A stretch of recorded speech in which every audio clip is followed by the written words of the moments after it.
Hello student, very good morning to all of you. How are you? I hope you all are happy, healthy and fine at home.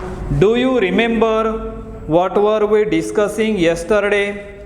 I think we were discussing about the nature of the heterocyclic ring in a alkaloid.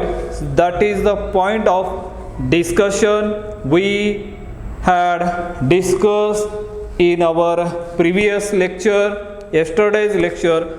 Today what we are going to learn, let us see over here, that is a von Braun degradation. So this is also one of the very important method for the determination of or for the detection of nitrogen atom. Is it present in a alkaloid or not, and what type of the size of the heterocyclic ring will be detected by using this method, and therefore this method also is a very useful as far as the ring of nature of heterocyclic ring is concerned. So what does it mean, von Braun degradation? This method is applicable to saturated secondary and tertiary cyclic amines. Remember, secondary and tertiary amine only, and this method is applicable for the secondary amine that for the determination of nature of nitrogen. Let us see here some points. Secondary amines, in that is the first is a secondary amines. Secondary amine, as we know that secondary amine, whether it is present or not. Let us see first example. We know that piperidine, right? So yesterday we have seen the structure of piperidine. So this is the structure of piperidine, and this piperidine can be obtained or can be derived from the pyridine, undergoes reduction reaction with the sodium in presence of ethanol. That nascent hydrogen atom is responsible for that, and we will get such type of piperidine, and that is a what type of the amine it is? It is a secondary amine. Remember here, it is a secondary amine. When this amine further treated with the reagent is a benzyl chloride C6H5COCl in presence of that cyanogen bromide. Cyanogen bromide CnBr, it is known as a cyanogen bromide. It is a reagent used over here. So what do you get here? You are going to get the compound is like this. Here these hydrogen atom get replaced by this group C double bond O, and this C6H5R, this is a phenyl group, and this intermediate will be treated with the reagent that is PBr3, that is phosphorus bromide, in presence of Br2. What do you get? You are going to get the product is this one. Here this carbonyl group get replaced by that geminal halides. As we know that geminal halide means both the halide group, both the bromide group present on the same carbon atom. That position is known as a geminal halide. So we are getting as a geminal halide over here, and then there will be a vacuum distillation.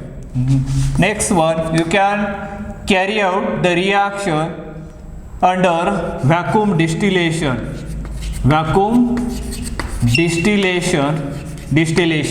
What do you get? This bromide atom comes here, Br, you can write as a Br. So that is a 1,5-dibromopentane. Is a 1, 2, 3, 4, 5 So there are 5 carbon atom, and look at the bromine atom 1 and 5.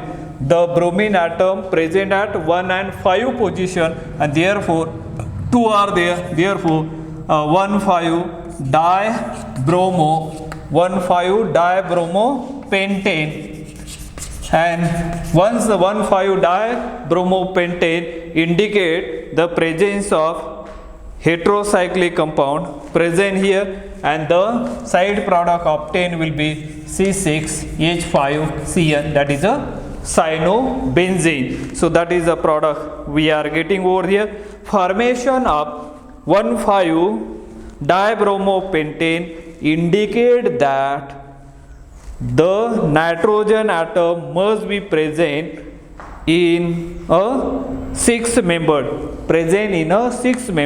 heterocyclic ring. So that is the confirmation, or it is present over there.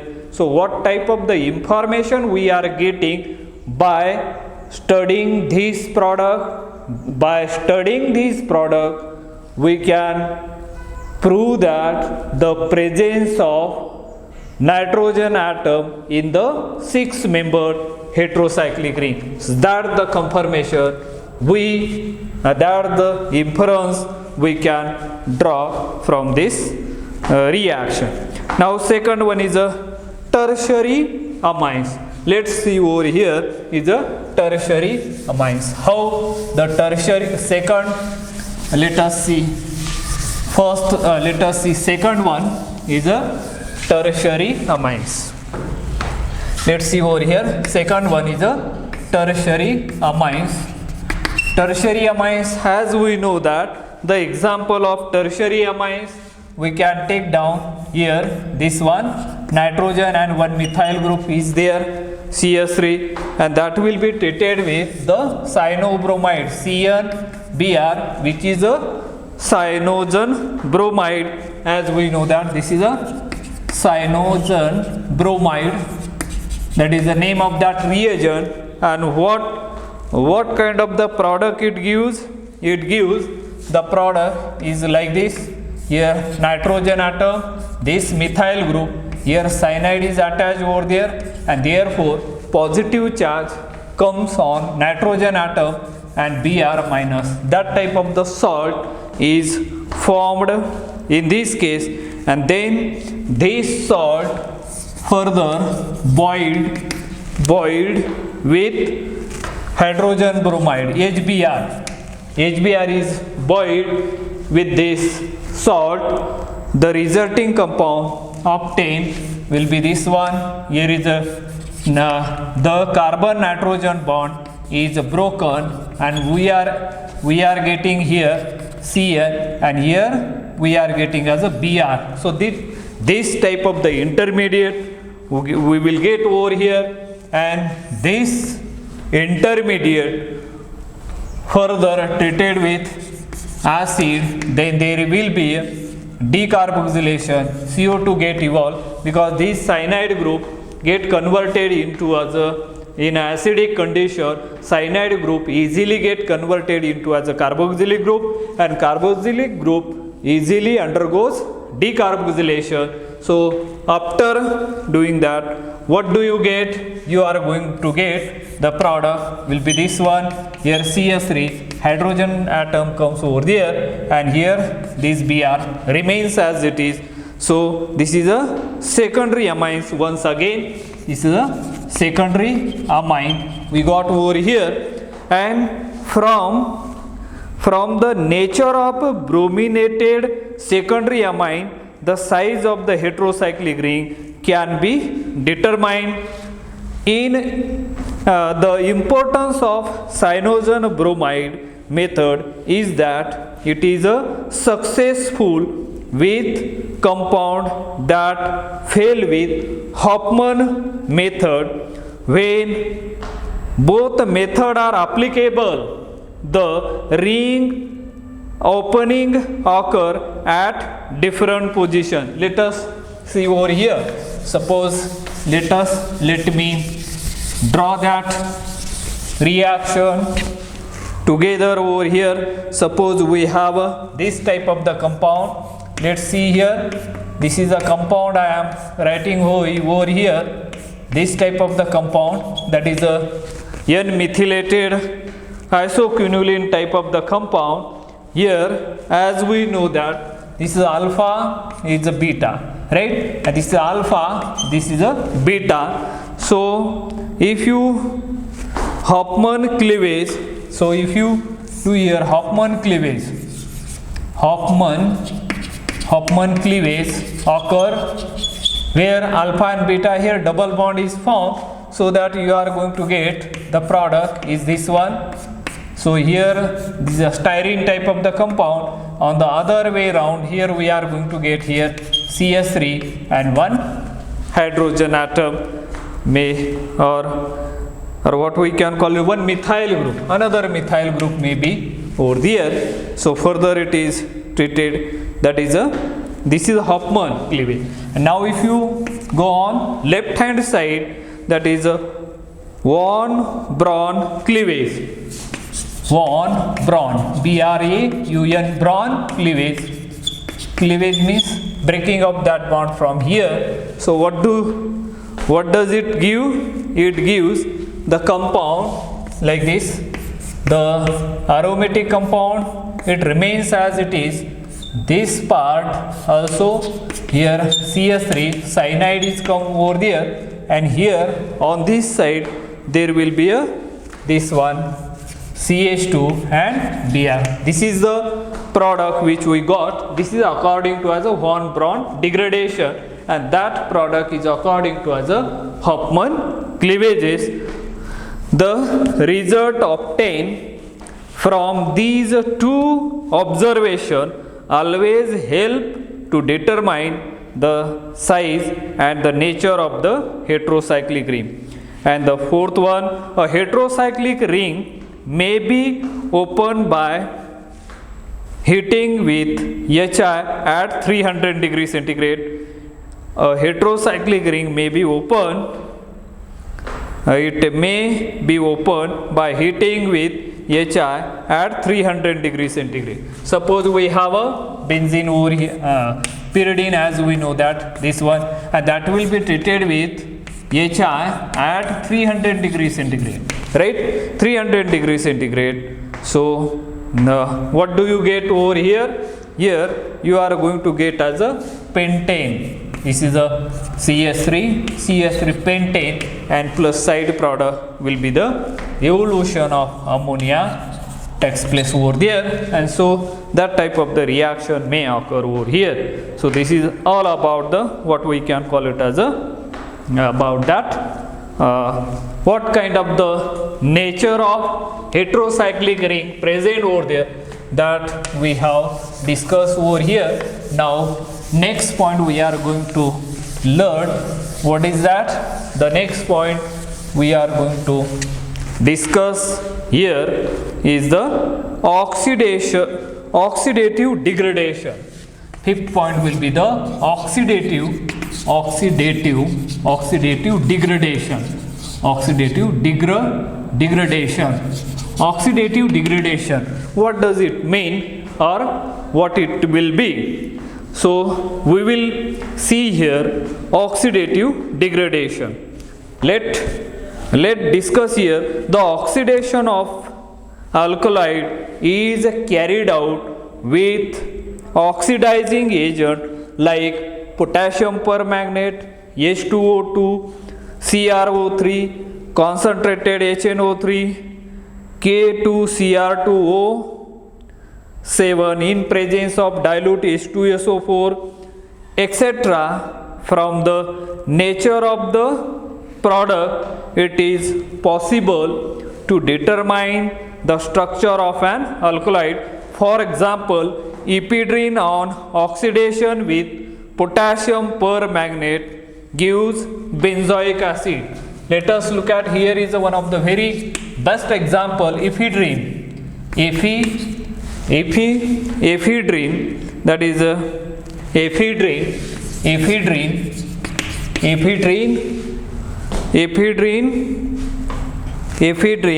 on oxidation with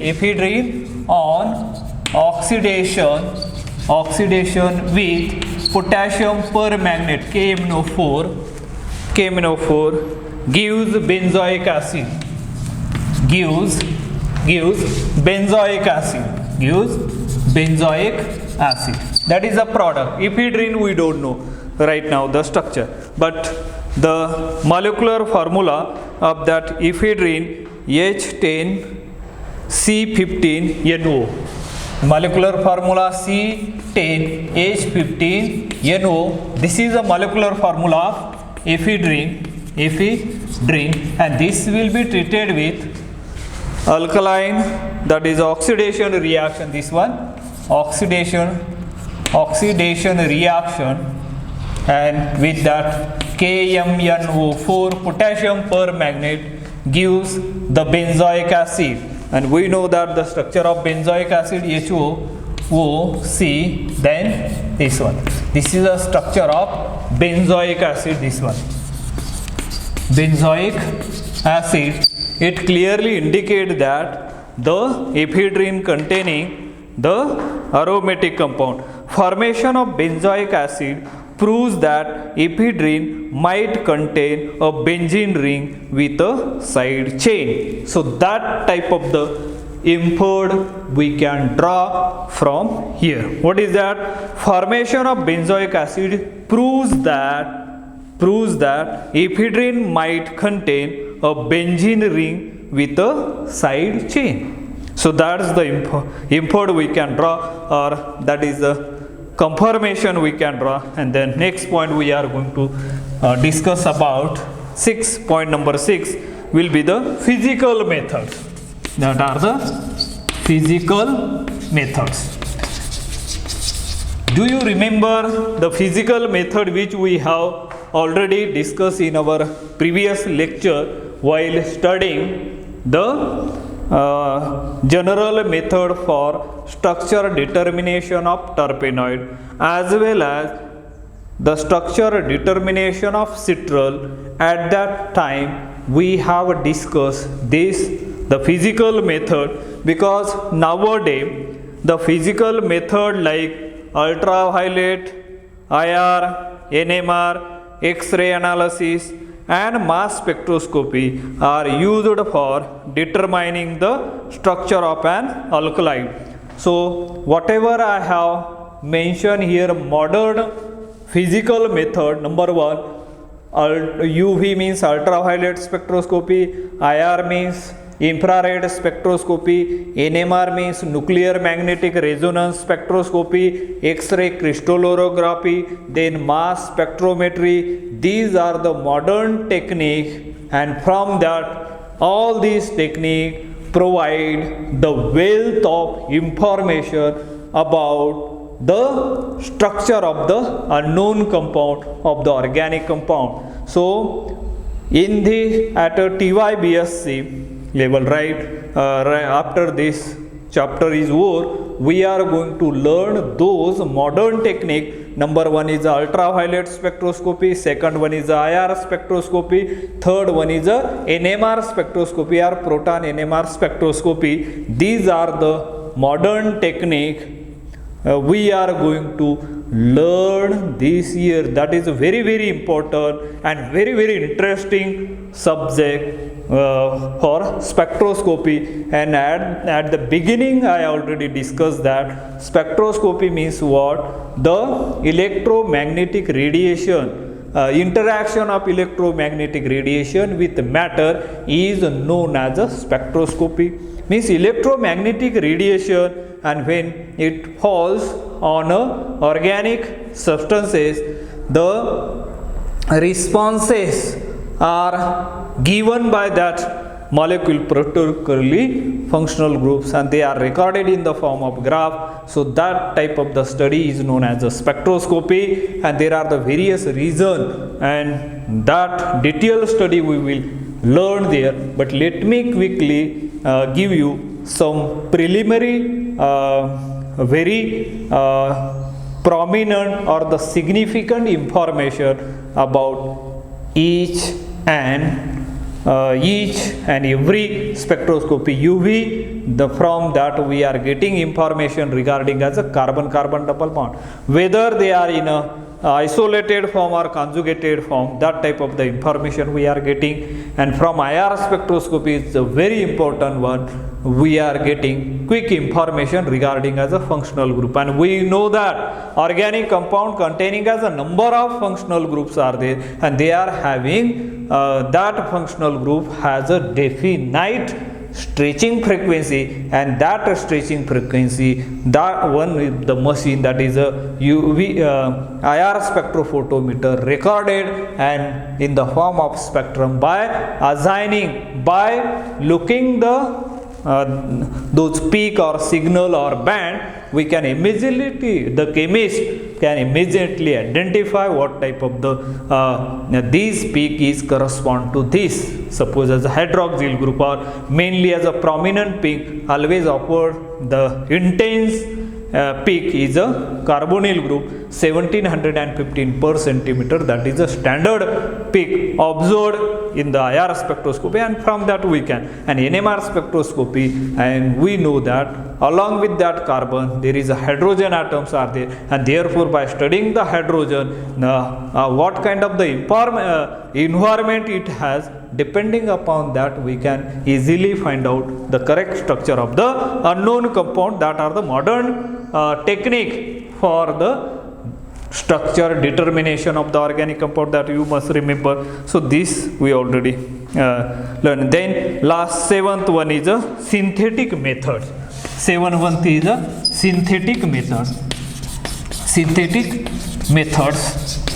Synthetic methods, we already learned that what are the synthetic method. The total, the final conformation of the structure is achieved by its synthesis in the laboratory, starting from the known compound. Synthetic method, whatever we have done the work on the paper, we are actually going to apply in the laboratory, starting from the known compound. Start from the known compound, and we are going to synthesize that type of the natural product in the laboratory, starting from the known compound, and therefore this is synthetic methods are highly important one. So how we can synthesize that compound? Those are the starting material or the reagent required for it. Are they available?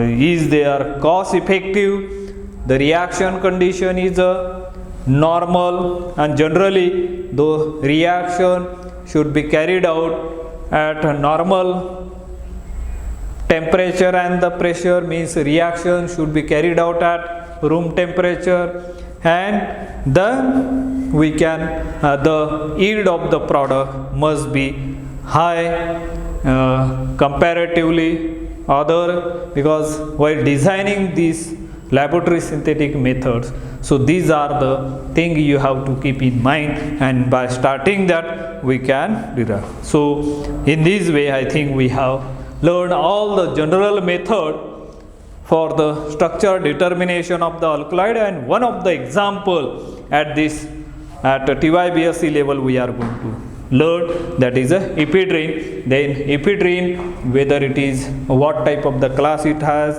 what is the occurrence over here, what are the uses of it, what are the properties, and how we can structure determination of the ephedrine. So likewise we are going to study, but that discussion we will discuss in the next lecture. Today what we have discussed, let's revise quickly within 1 minute. So because we are discussing about the nature of heterocyclic ring, so far we have learned two methods. One is Hofmann exhaustive methylation, second one is Yimd degradation, and now third one is von Braun degradation. All these three well-known methods for the determination of nature of heterocyclic compound in the alkaloids that we have discussed. So every method has its own advantages and disadvantages. So, but remember the thing, how they are these reaction carried out, what are the reagent, what are the starting material, and what are the product, and by studying the product we can immediately conclude that what type of the heterocyclic ring present in the alkalides. So in that way we have learned. Then oxidative degradation also we have learned. Oxidative degradation, when the oxidizing reagent normally as a potassium permanganate provide or gives the benzoic acid that clearly proves that the alkaloid containing as a aromatic compound with the side chain. That's the conformation we can draw, we can infer here. So this type of the thing, and after that we have seen as a physical method, as I already told you, that UV, IR and NMR, X-ray and mass spectroscopy, these are the technique, physical method we are going to learn for the determination of the that alkaloid. And finally the synthetic method. Synthetic method is carried out in the laboratory starting from the known starting material. So that's are the things we have discussed today. So tomorrow we will see the actual ephedrine is one of the example. I think with this let us stop today here. Remaining we will see the next time. Thank you. Have a nice day.